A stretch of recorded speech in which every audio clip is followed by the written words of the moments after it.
Hey guys, so today I have a special guest with me for a very special video that I have kind of been holding off on making, but today we're going to dive into it. We're also going to be doing a joint collab, so there will be a video at her channel that I will link to in the description box below. So today we're going to be covering the topic of the surgery being sexual reassignment surgery, SRS, and just kind of comparing from someone who is pre-op and post-op. Awesome. Will you introduce yourself first?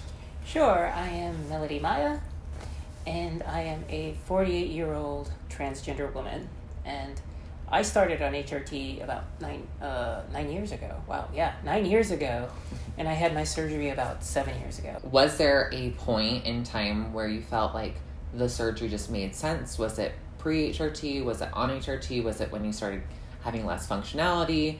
When I first started hormones, and this would have been October of 2010, I kind of felt at that time that, I kind of would like to have surgery. It'd be, I think I would prefer to have a vagina, but it would be okay if I didn't have it right away. I was actually pretty okay with what I had. What I found, though, is that after having been on HRT for a while, and I started living the authentic life that I feel I was meant to have, all of a sudden the urgency to get surgery became more and more and more paramount, to the point where I actually got a job at Disney just so I could get the surgery in April of 2011, and I already had my money down to get surgery by June of that year, for the following year, because of the wait times for it. So it became like a runaway train is how some people describe sometimes transition, and I was on that train.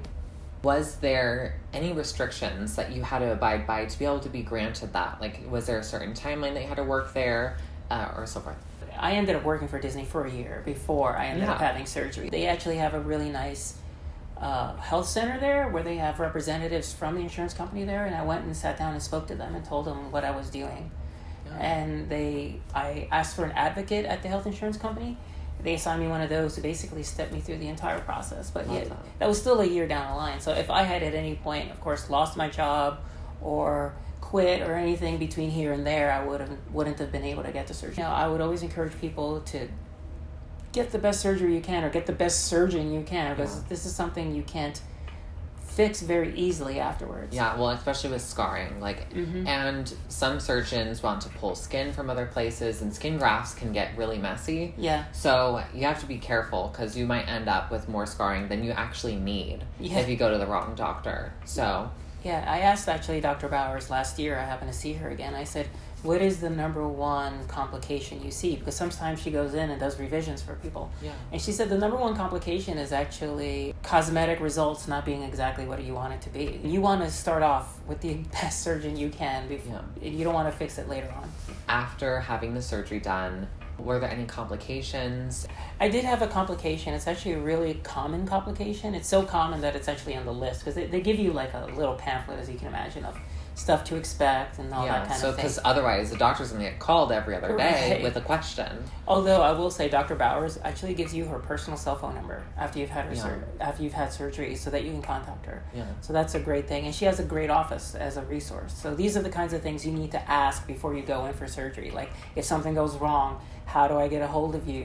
Will somebody be there to respond and help me? Even in the middle of the night. In the middle of the night. Because stuff does come undone. So what happened was, and it is something similar to what you're just describing. So what happens is that they, to make your labia, right, they fold in two pieces of skin like that, right? And down towards the bottom, actually down towards where the vaginal opening is the only place you actually see any kind of stitching, because it's actually all done inside, all the way till you get to the bottom. Right. Those stitches are dissolvable, which is why they tell you in the beginning, like, don't get them wet and all that. So in my case, at the very part of the V, at the very bottom by the vaginal opening, it started to come undone a little bit. And so it opened up a little bit, right? It's very scary to see, right? Yeah. Because all of a sudden you can see in there, and it's and I took a photo. I knew it was a common complication. Yeah. I sent it to Dr. Bowers, and she said, yeah, no, it's okay. If I remember correctly, I did have to put, antibacterial stuff down there to make sure it didn't get infected in any way. But what happens is that over time, that entire area just fills in with skin and heals in. Yeah. But once it's done and once you've healed, it's pretty flawless. Yeah. I've had sex with a few women. A selective grouping. A selective grouping. And they're all cisgender women because I identify as a lesbian as well. Yeah. And they obviously know what vaginas look like. And so all the women I've been with have always said that, like, if I hadn't told them, they wouldn't have known. What other steps do they require you to undergo before having the surgery? The reason I even knew to get an advocate at the insurance company is that transgender women talk to each other, right? Mm-hmm. And it's a great thing. We have our own informal network. And, right. And it just so happens that my roommate at the time had also had her surgery with Disney, and she said she had an advocate and that I should ask for one. Yeah. And I didn't even know such a thing existed. So that's the first thing I did. And so, of course, these advocates aren't exactly specialists in the bottom surgery, right? So I had to do a lot of educating on my behalf because of that. One thing I had to do that really annoyed me was that she made me fly to San Francisco about 3 months before my surgery in like November of 2011 to go see Dr. Bowers to give me basically a little checkup to make sure that you were ready. I was ready, that I could have the surgery and whatever. Dr. Bauer's office actually fought this quite a lot because they said, this is not something that's really necessary. A few days before the surgery, Dr. Bowers will check you out, make sure you're okay, and blah, blah, blah, and everything will be fine. That's the way she's always done it. So that was an additional expense that I really didn't want to have to pay. Insurance companies push back on a lot, in fact, because there's two sets of requirements. The WPATH standards. Yeah. That, they say that, well, you don't, nowadays they're saying things like, well, maybe you don't really need 2 letters and blah, blah. But then the insurance requirements usually lag the WPATH standards, and they will make you jump through other hoops. So, like, my insurance company required the 2 letters. They required one of the letters be by, this, to kind of just, they're saying to kind of protect you, but really it's to protect themselves. Yeah, protect themselves. Yeah. And it was actually a big pain to have to jump through these hoops. So you mentioned that they required letters. Yeah. Was that something that a pre-existing therapist and or doctor or both kind of helped give you, or did you have to go seek out new people to get those? I had been in Orlando for such a short time that I really only had one therapist. Yeah. Right? I'd had a therapist in Houston because that's where I came out. And then I had a therapist in Orlando. My psychologist in Orlando, who had a PhD, because one of the requirements was that one of the letters had to be written by somebody who had a PhD, wrote me his letter, right away, no problem. Yeah. I needed a second one from another therapist. So but that one didn't have to be a PhD. It could be just a certified therapist. Yeah. So I went back to my therapist from Houston because I'd only seen her, I think the last time I saw her was December so maybe 6 months before that, right? So I went there and I said, hey, I need a second letter. And sometimes they charge you for these letters. And she did. It was like $200. She sends it to me. I then send it to my insurance company, who then tells me, we can't accept this letter. It has to be from a current therapist or somebody in your state. I was trying to figure out where I was going to get the second letter. Well, it just so happens that the woman who runs our therapy support group in Orlando is a good friend of mine and is actually also a certified therapist and can write letters. Yay for connections. Yeah. So she ended up writing me a letter for free. How long was dilating? Is that a forever thing? Different surgeons have different standards of how long and how much you dilate. Dr. Bowers asked in the beginning for the first month, it was like 15 minutes 3 times a day. So I've seen much higher numbers for others.